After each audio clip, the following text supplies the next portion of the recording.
तू लोग बड़ा सर, इस शहर में मारपीट कही के हम लोग बड़ा हो गए, यही खातिर मार खाए के डर आपके मन से निकाल देना चाहिए। सर रउआ चली, हम तो अन्नी के विलेज ऑफिस लेके चला था। हाँ। टेंशन जिन लिया। हाँ सर, राउर ना उठला तो उठा ले जाब और राउर के ऑफिस ले जाब बस।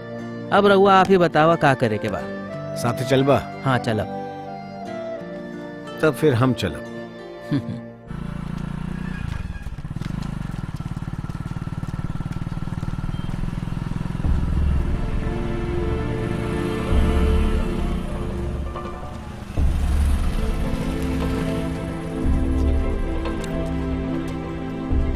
देखा देखा फट्टू आ गई।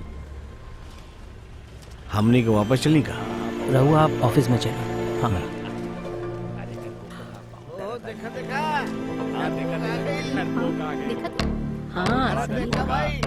हमरा के डर लगा था। डरा जिन सर, रहुआ अंदर चलिए। एक नंबर की लड़कों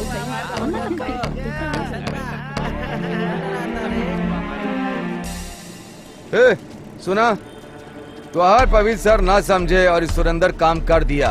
हम काम शुरू कर देनी, हमार स्वभाव ही ऐसन बा। हम जे चाहे ली वहे करेनी, नाता खत्म कर देनी। अरे सुना सुना सुना सुना, डरा जिन, सब काम हो जाए। हम पवी सर के सब समझा दे ले। 12 बजे बस स्टैंड के पास एको क्लब में हमनी के जरूर मिलब, वहाँ मिल के हमनी के बात करब, लेकिन पैसा अच्छा मिले के चाहिए। हम पैसा दिला दे, बाकी ओमे से आधा हिस्सा हमार होई। डील की बात हम वहाँ करब। पवी सर के सामने वो पार्टी कौन बा वो पता चले के चाहिए, ठीक बा ना? अरे सुना, वो सबसे पहले कुल पोस्टर निकाल दी। हाँ हाँ, वो सब हम करा दे। हम चलत हई। ठीक बा।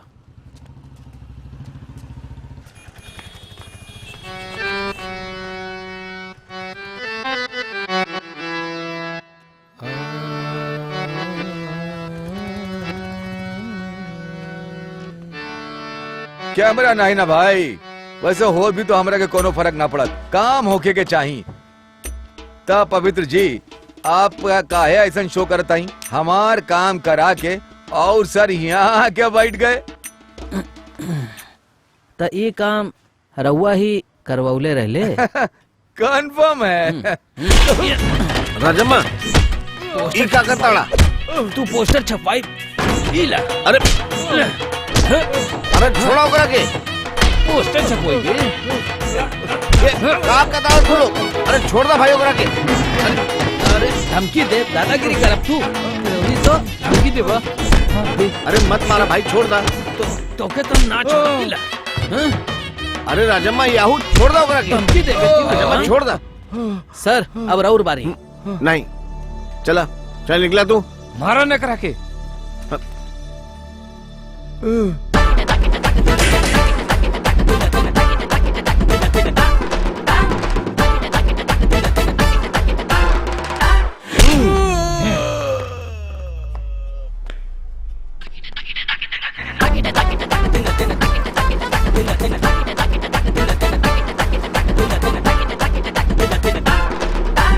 अरे तू इतना जल्दी आ गई? खाली काम बताओ लो, किचन में जाके काम करे ना खेत। इंदू करत रहनी ना।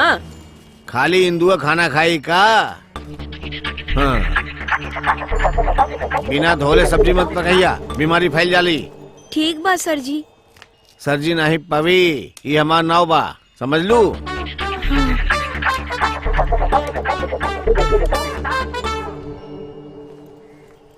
इंदु, इंदु। हाँ?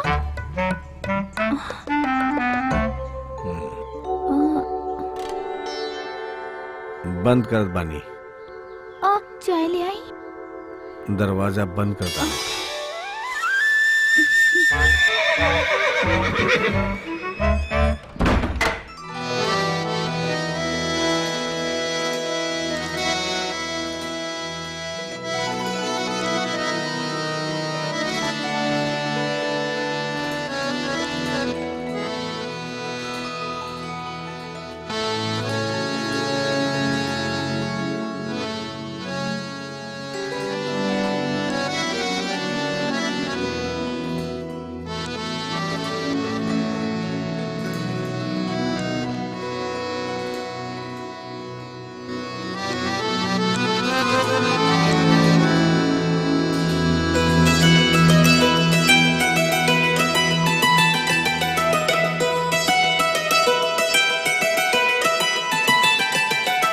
दुल्हन का चेहरा खिलल बा, हाथों में मेहंदी रचल बा, किस्मत वालन के ही ता शादी हो खल करेला। रब से दुआ करी सदा तू खुश रह, सदा तू फला फूला, दुआ बा हम सबके। तू दिल मिल गई हाँ सब कर चेहरा खिल गई, तू दिल मिल गई हाँ सब कर चेहरा खिल गई, तू दिल मिल गई हाँ सब कर चेहरा खिल गई, तू दिल मिल गई हाँ सब कर चेहरा खिल गई। नी सा सा सा सा नी रे रे रे, नी सा सा सा सा नी रे रे रे, नी सा सा नी रे रे, नी सा सा नी रे रे, नी सा नी रे, नी सा नी रे, नी दा पा मा दा नी दा पा मा गा रे सा, मा दा नी दा पा मा गा रे सा, गा रे रे मा दा दा पा मा दा पा नी दा सा नी नी सा सा सा सा नी नी नी दा मा दा नी दा पा मा गा रे सा। तोहरे संग बा अब हाँ जीना, तोहरे संग बा अब हाँ रहना, तोहरे संग बा अब हाँ जीना, तोहरे संग बा अब हाँ रहना। तोहरे सिवा ना केहू बाटे, तू ही तो जिंदगी बा हमरा, तोहरे सिवा ना केहू बाटे, तू ही तो जिंदगी बा हमरा। तू ही हमार बंदगी धड़कन हो तू दिल के, रब से दुआ करी सदा तू खुश रहा, सदा तू फला फूला, दुआ बा हम सबके। तू दिल मिल गई हाँ सब कर चेहरा खिल गई, तू दिल मिल गई हाँ सब कर चेहरा खिल गई।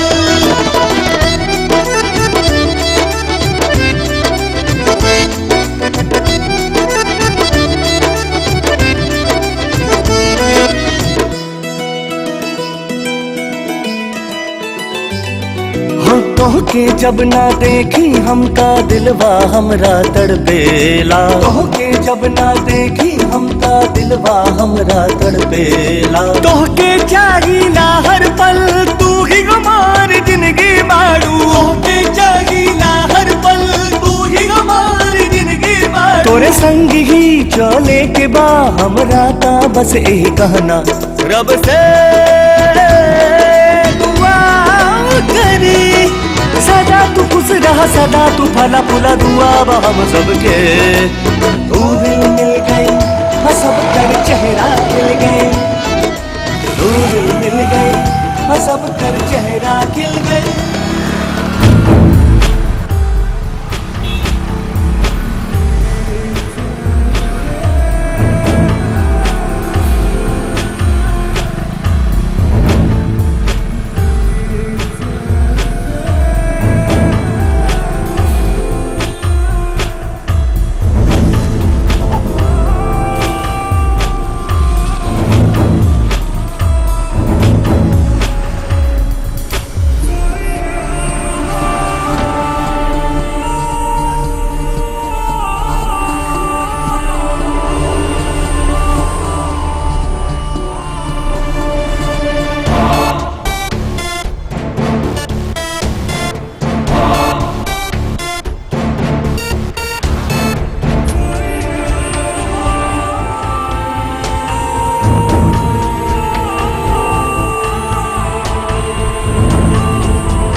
हेलो, हाँ अभी आए के बाका, ओके आवता नहीं, बाय। ई विलेज ऑफिस के एरिया में जोन राजन बंगलो बा ओकर मालिक केसु यहुन्ना बा। एकरा के देख के ऐसा लगा था कि डॉक्यूमेंट्स बिल्कुल सही बा, लेकिन अब बेचत के समय में यह नाम के कोनो जगह बदला नहीं खे। एकरे बारे में कोनो और जानकारी या डॉक्यूमेंट्स मिले तो हमके बता दिए। इला अगर कोनो गलत तरीका से के बेचे के कोशिश कैला तो हमसे बुरा क्यों ना हो, याद रखिए। हम जाना था सर, काहे में 50-50 मिली। ओ दिन काफी मिल गई हमके सर।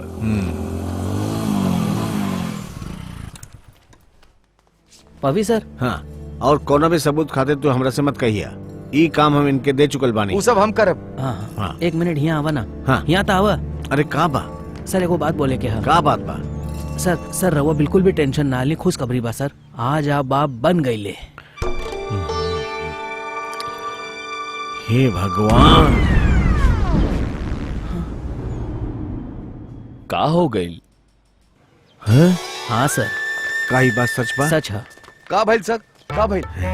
हमार बगीचा में आम आवता। हाँ? का बारिश हो रहल बा? अरे पवई सर ऐसा ही कहा था सर, बाप बनने वाला बा। चलिए सर। सुरेंद्र, हम जरा मिल के आवता नहीं। बैठा सर। चला भैया। आराम से। जब एजा आइल रहे तो कितना डरपोक रहे, अब देखा कितना बदल गेल बा। वो हमारे बारे में जानकारी लेत रहे, वो शेर बाड़े। ई रउरे जानेला।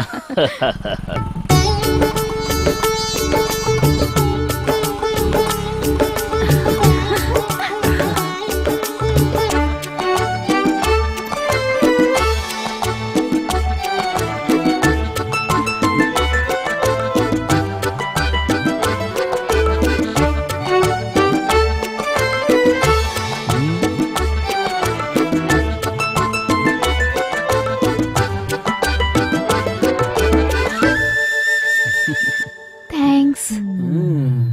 का भाई, चियर्स। Cheers। भाभी सर, आप इस धरती पे बहुत अच्छा बाप बनिया। काहे? हाँ आप पीएफ का अब इन पिए के शुरू ना केला। कोनो बात नहीं के। केरला में अब मदपान करब कोनो जरूरी हाँ, बात सही नहीं के। कोनो आइटम से शुरू कर सके नहीं। कोकीन होए, हीरोइन होए, गांजा होए, कौना भी बस करा चीज बस करा। पवी सर भाई कुछो शुरू ना करी हम, लेकिन 9 महीना बाद एगो नन्हा बचवा बाहर आई। लड़का होई या लड़की? लेकिन तोहरा तरह ना होके के चाहिए, जे हमेशा बोतल अपने साथ रखेला। तेई हाँ, का ठीक कान बा। के नीचे। हाँ, cheers। प्रेमी खातिर एगो खिलता हुआ गुलाब के तरह, जो हमेशा चुप चुप के चोरी चोरी से दिहल जाला। हमार दिल के बात तोके कैसे पता चल गई? अरे वो तो हर दोस्त स्कॉलर से पता चलल, नहीं तक हमका खाक पता चली। हमरा के डाउट बा। वो देखा तोहार पीटे के समय आ गइल बा। वो देखा आ गइल बा। ऐसा कुछ ना, हमसे कुछ बात करना चाहता नहीं। देखिए, ये बहुत जिगर वाला लड़का बा। शादी के बाद ही फौरन शराब छोड़ दी है, समझी? तू कब से शुरू कैला रे? बहुत पहला से। का भाई? फूक मारा, हैं? फूक मारा। अरे हम ना पियनी। जॉन कहनी करा ना तू, फूक मारा, तू पुलिस वाली बड़ू का जौन फूक मारी? फूक मारा ना। हाँ। अब जाके पढ़ाई करा, हैं? हम उनके साथ थोड़ी देर पढ़ाई करा। पढ़ाई करा।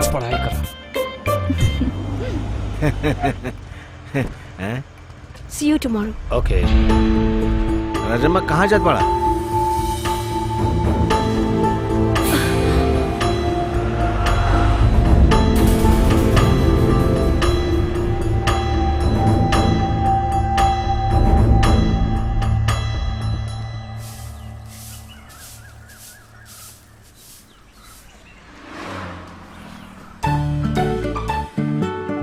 एकरा से कुछ सीख ल। सवेरे सवेरे दौड़ लगा कर कैसे सुंदर रहल जाला। सिर्फ शरीर से सुंदरता ना होखेला, तब फिर दिमाग भी सुंदर होके के चाहिए। हमरा खातिर ये काफी बा। मॉर्निंग। मॉर्निंग। सुना, वो पेपर दा ना, हमके भी पढ़े के बा। चाय चाहिए। ये तो हमार डायलॉग हमरा के सुनावत है।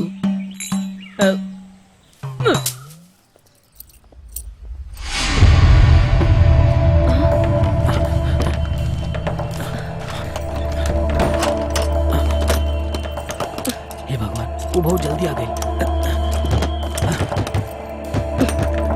अरे सुना, दरवाजा खोला। सुना, दरवाजा खोल दी ना। दरवाजा खोल दे ना। ए सुना हमारी बात, दरवाजा खोलो नहीं तो हम तोड़ दे। दरवाजा खोला, दरवाजा खोला, हम कहा तानी। दरवाजा खोला तानी की ना। देखा, दरवाजा खोल दो। समझा हमार बात के? हम देखा था। हेलो। अरे भाई, ए इनकरा के दरवाजा खोले के का? राउर दरवाजा काहे ना खोला तानी? तू बहुत गलत काम कैले रहे। हाँ। ये कौन बाप जानत होगा? का पता यहाँ बम फोड़े के आए रहे। अच्छा, तो हम यहाँ बम फोड़े आइल बानी। कोलिकोट कलेक्ट्रेट में हमार बैग में बम है, जाकर देखिए। पहले ये सब तू छोड़ा, पहले दरवाजा खुला। तोहरा बारे में शक होके की वजह से ई कमरा में जाके चेकिंग करत रहल। अगर तू पढ़ाई करे आयल बाड़ू तो ऑडी कार में कैसे आलू? कुछ तो गड़बड़ बा हिन्ने। शट अप, फालतू बात मत करो। करब तो का करबू? तो फिर बतावा, का करबा? बताई का? बताओ। यहाँ- अरे आज खातिर बहुत हो गई, चलो। हाँ तू चल। तो के तो बाद में देखब। ई आइंदा ऐसा ना करी, हम ओकरा का समझा दे। तू दरवाजा खोल दा।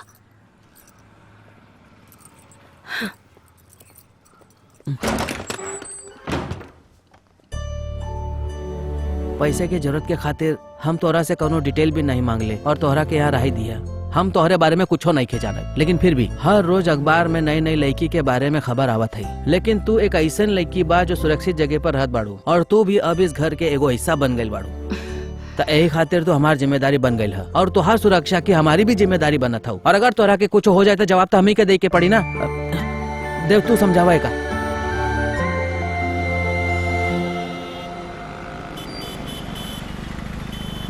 रुका वो देखा उन्हें गाड़वा पता चलल। नंबर तो मिल गई बा, कान दुरा पूरा। कोनो डॉक्टर थॉमस के नाम पे बा, एड्रेस आरटीओ के ऑफिस के बा। ओकर हाँ, बात होई। होई।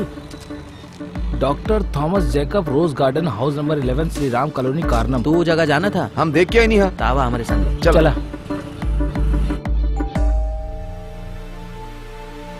हिन्ने क्यों ना?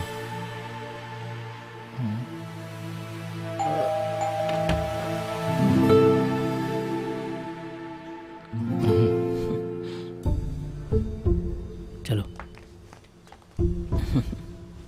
रउआ हमनी के नहीं जानत। राहुल लोग के हमनी के रउआ से कुछ काम बाड़े।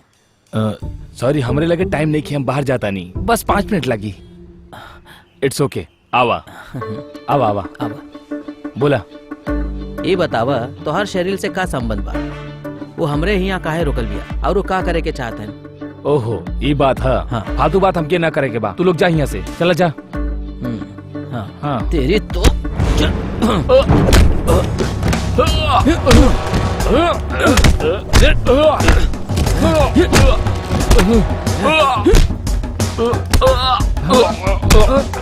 ए भाई चुपचाप बता दा, मार काय खा रहा?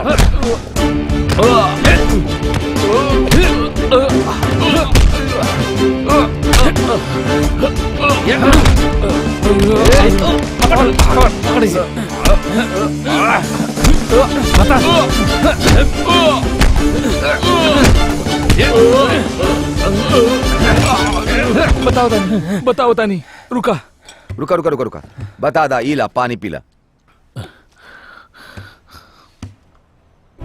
राहुल लोग हमके मारे लगले, लेकिन हम दोनों के बीच में ऐसा कौन रिश्ता नहीं खे।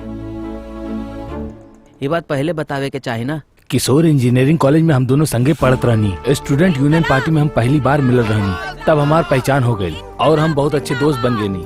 वो हमेशा सच्चाई के लिए लड़त रहल। वो तो नर्सिंग ILTC कहत रही होता। वो राहुल से झूठ कहलस। वो तो अपन यहाँ अपन बाबूजी से मिले आयल बाड़े। कौन बाबू? वो अरे बोला ना, मेयर अब्राहम पोतम। वो ऐसा लड़की है जेकर बाप ओकरा के ना जानत, लेकिन वो अपन बाप के जानत है।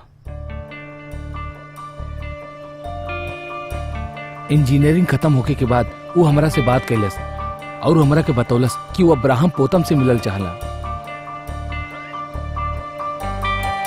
वो आदमी एकरा से परिचित बा और वो आदमी एकरा कभी ना चाही। ओकर जायदाद में एकर एक हिस्सा है। ओकर ही जानकारी खातिर एगो एडवोकेट से बात करनी।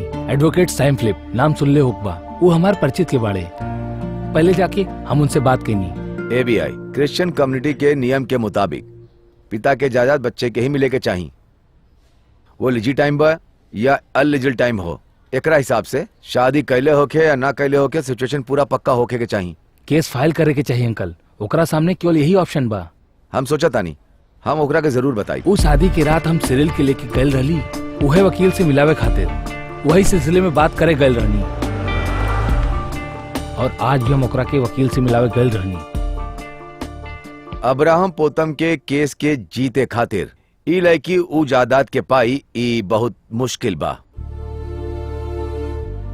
कौना भी होके हम ई केस के ना लड़ सकेनी।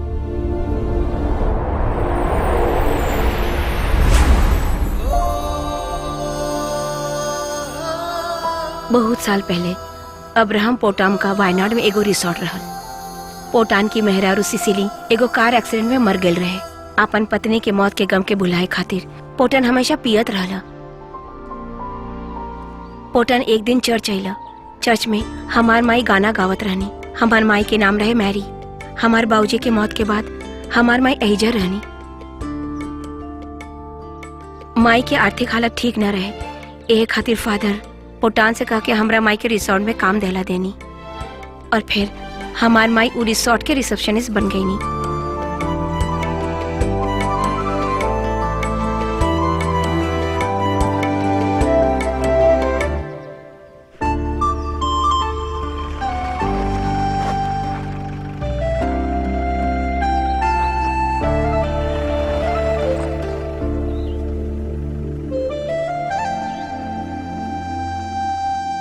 कुछ दिन बाद पोटान हमार माई के शादी के प्रस्ताव दियल रहनी। दोनों मिलत रहे और शादी से पहले दोनों के बीच प्यार हो गई।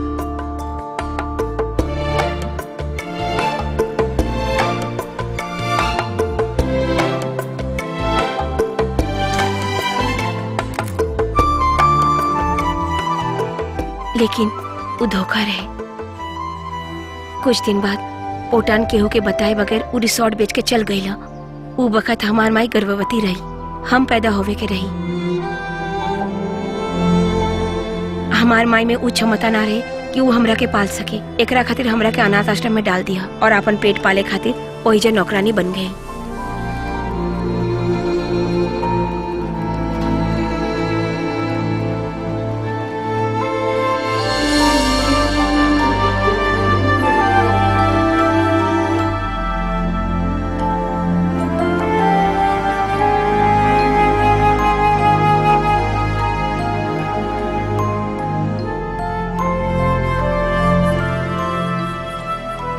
हम जब 10वीं में पढ़त रहनी तो हमार माई बीमार हो गई नी और वो मर गई नी। फिर चर्च के फादर हमार इंजीनियरिंग के पढ़ाई कंप्लीट करवाई नी। अब्राहम पोटम वो तो हमार बारे में कुछ नहीं के जानत।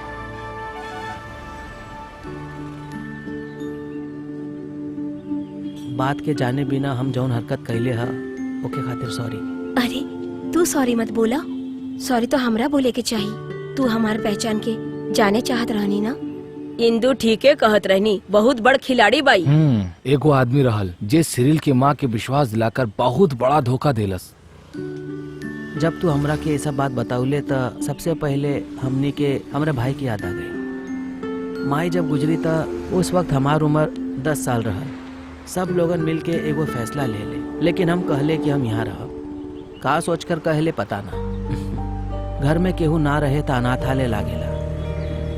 इस बात के हम अच्छे से जानेला। यही खातिर हमें घर के अनाथालय नहीं बनावे के चाहेला। हम समझ गई नी। शहरीन खातिर एबीआई जो कुछ कहले वो अपन फर्ज निभौले। एबीआई जैसन डिसेंट लोग वो लोगन से डील नहीं कर सकत। शिरीन के जो है ओकरा के जरूर मिली, ये हमके मालूम बा। आज से ही तोहार प्रॉब्लम हमार हो गई। हर माई अपन बच्चा के जन्म देने के बाद ओके बड़ा करेली, ओके अच्छा से पढ़ावेली, लिखावेली और बहुत सारा प्यार देली। लेकिन जे लोग ऐसा ना कर सकेला वो लोग अपन लड़का के यहाँ छोड़ जालन। हम वो बच्चा के पढ़ावेली, लिखावेली, हम उनका पूरा ख्याल रखेली, बिल्कुल वही लेखा जैसे उनका माई रखेली। यही बात पर हम रघुआ लोगन के कुछ सुनावत बाड़ी। पैदा के करेला, पाला के पाले वाला, बड़ा होखेला पैदा करे वाला से। के आइल के गइल मानवता ही जीवन बा, यह हम सब के करम बा। कुल बच्चा लोग हमार बात ध्यान से सुना। आप लोगों के कोनो भी तकलीफ होवेला तो आप लोग हमरा से आके मिल सकेली, बिना डर के मिल सकेला। हमारी बात के रउआ लोग ध्यान में रखला। अगर कभी भी कोनो भी प्रॉब्लम होके तो सीधा हमारे पास आ जाइए, बिल्कुल आ जाइए, डरे की जरूरत नहीं के। हमारा दरवाजा हमेशा खातिर रउआ लोगन खातिर खुलल बा।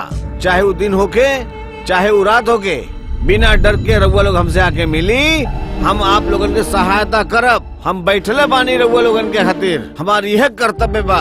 रउआ लोगन ही तो हमार परिवार बाड़े। यही खातिर बिना डर के रउआ हमारे पास आई। हम आप लोगन की सहायता जरूर करब। हम भूखा लोगन के खाना देब और रहे के जगह भी देब, ताकि केहू भी भूखा हो या प्यासा ओकरा के कोनो भी तकलीफ ना हो और वो यहाँ पर पूरा जिंदगी आराम से बिता सके। अब हम चलत बानी। जय हिंद।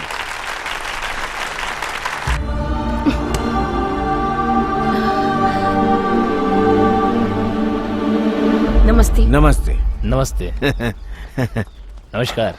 अब हमरा के कहाँ जाए के बा?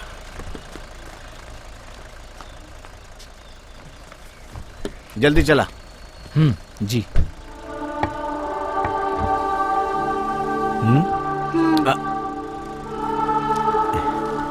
ई लेटर हमरा खातिर बा।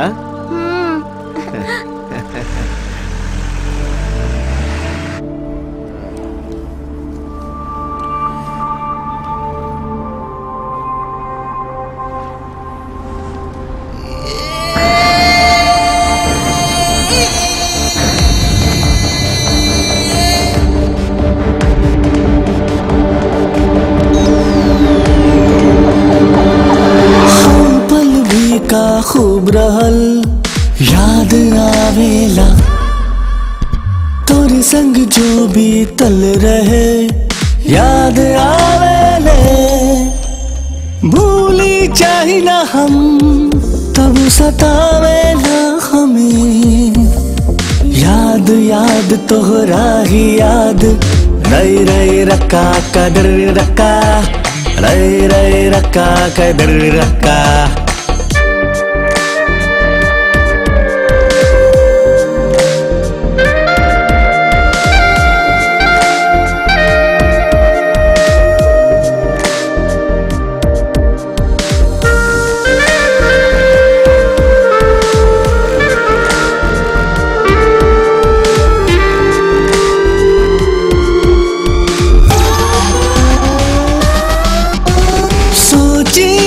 जब हम हो दिन वाके खुद से रही बेखबर, हम था ऐसे रह गई अधूरा जीवन हमरा।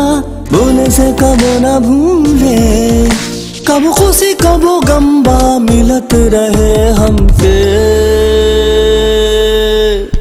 रई रई रक्का कदर रक्का, रई रई रक्का कदर रक्का, रई रई रक्का कदर रक्का, रई रई रक्का कदर रक्का।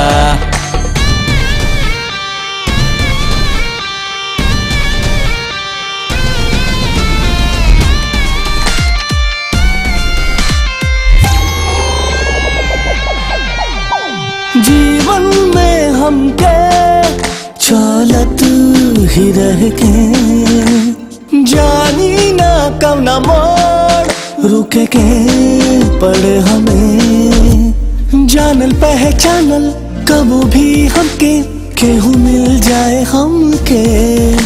दिल धक धुक करे लागल हमरा। रई रई रक्का कदर रक्का, रई रई रक्का कदर रक्का, रई रई रक्का कदर रक्का, रई रई रक्का कदर रक्का, दिल रक्का। आजकल हम कंफ्यूजन में रहेली। खड़ा रहल चाही तब वो खड़ा ना रह सकेली, सूते के चाही तब सुत ना सकेली। यह सब चलत रहेला। सुना, हम तोहरा के कुछ बतावल चाहता नहीं, लेकिन ये बात तोहरे अलावा बाहर नहीं खे जाए के चाही। मेरी की बात करता तोहके कैसे मालूम? ये केहू और के तरह नहीं के पता ना? बस हम जाने नहीं। ऊ लड़की हमार पहचान वाले के साथ हमके मिले आई रही। हम तोरा के जाने नहीं, ई वो लोग ना जाने नहीं। तब वही कहाँ पर बाबू? हमके ना पता। कौन लड़का बाबू करे साथे? वो दोनों इंजीनियरिंग कॉलेज में साथ पढ़े। लड़का के बाबू बतावा। अगर हम तोरा के बता दे तू ओकरा के परेशान करब। ये हमारा आदत नहीं खे। तोहार पहचान वाला था, हमरो भी तो पहचान वाला बा, लेकिन के बाबू ई तो बता दा। बतावा ना। तोरा के पता बा भाई, अपने डॉक्टर जैकब थॉमस के बेटा एपी थॉमस। AP Thomas.